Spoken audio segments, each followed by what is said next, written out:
살다 보면 우리는 누구나 화를 낼 때가 있습니다. 누군가 나를 무시하거나 이유 없이 상처 주는 말을 할 때 그 순간 마음속 불길이 일어납니다. 그리고 우리는 종종 이렇게 말하지요. 나는 원래 성격이 급해서 그래. 저 사람이 먼저 나를 건드렸어. 하지만 그 순간 부처님께서는 이렇게 말씀하셨습니다. 분노는 불과 같아서 던지려는 사람의 손을 먼저 태운다. 어느 날 한 제자가 분노로 얼굴이 붉어진 채 부처님 곁으로 찾아왔습니다. 그는 숨을 거칠게 몰아쉬며 말했습니다. 스승님, 저는 도저히 참을 수 없습니다. 동료 수행자가 저를 모욕했습니다. 그 사람은 저를 게으르다고, 수행이 부족하다고, 사람들 앞에서 비웃었습니다.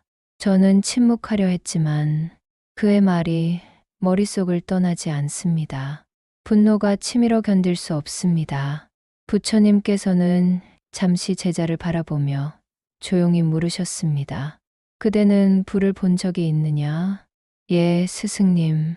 불은 뜨겁고 닿으면 모든 것을 태웁니다. 그렇다. 그대의 마음속 불도 그와 같다. 그대는 지금 그 불로 남을 태우려 하지만 먼저 타고 있는 것은 그대 자신의 마음이니라. 부처님은 제자를 데리고 수행정원의 우물가로 걸어가셨습니다. 그곳에서 부처님은 맑은 물 한 그릇을 떠오셨습니다. 그리고 말씀하셨습니다. 이 물에 소금을 한 줌 넣어 보아라. 제자는 소금을 집어넣었습니다.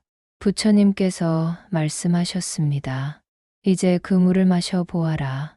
제자는 얼굴을 찌푸리며 말했습니다. 너무 짜서 마실 수 없습니다. 부처님께서 고개를 끄덕이며 그를 강가로 데리고 가셨습니다. 이번에는 같은 양의 소금을 이 강물에 넣어 보아라. 제자는 소금을 강물에 던졌습니다. 이제 강물을 한 모금 마셔 보아라. 제자는 조용히 마셨습니다. 맑고 시원합니다. 부처님께서 말씀하셨습니다. 소금의 양은 같으나 그릇이 작으면 물이 짜고 강이 넓으면 아무렇지 않다. 그대의 마음이 좁을수록 분노는 그대를 괴롭히고 마음이 넓을수록 그 분노는 사라진다. 제자는 눈을 감고 조용히 고개를 숙였습니다. 스승님, 제 마음이 너무 작았던 것 같습니다. 부처님께서 미소 지으시며 말씀하셨습니다. 화를 참는 것이 어렵다고 하지만 사실 화를 내는 것이 더 괴롭다. 화는 그대의 마음을 어둡게 하고 지혜를 가려버린다. 화가 올라올 때 그대는 먼저 그 불을 바라보아야 한다. 그 불이 어디에서 일어나는지, 무엇을 태우려 하는지 살피면 그 불은 점점 작아지느니라. 잠시 침묵이 흘렀습니다. 부처님의 목소리가 다시 잔잔히 이어졌습니다. 분노는 다른 사람을 향한 것이 아니라 그대 마음의 고통이 비명을 지르는 소리다.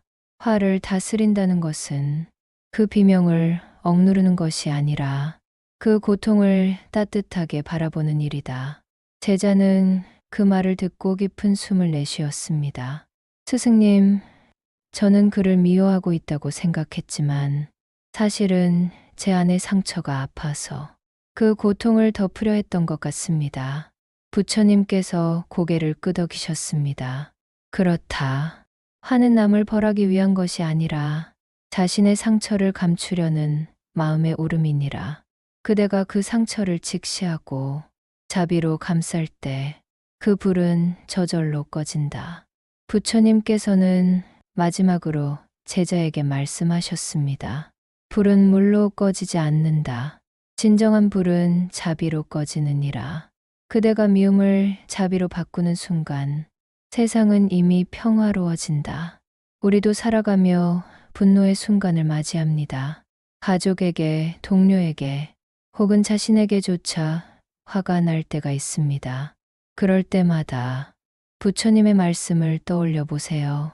화는 바람처럼 스쳐가는 것이다. 그 바람을 붙잡으려 할수록 마음은 더욱 흔들리느니라. 여러분, 화를 참는 것이 수행이 아니라 화를 이해하는 것이 수행입니다. 분노를 억누르기보다 그 안에 있는 두려움과 상처를 바라보세요. 그 마음을 이해할 때 분노는 지혜로 바뀌고 그 불은 따뜻한 빛으로 변합니다. 오늘의 명상 시간을 마무리하며 당신의 마음이 자비의 물로 가득 차 모든 분노의 불길을 부드럽게 감싸 안길 바랍니다. 나무아미타불 관세음보살, 부처님 말씀이 도움이 되었다면 구독과 좋아요 부탁드립니다.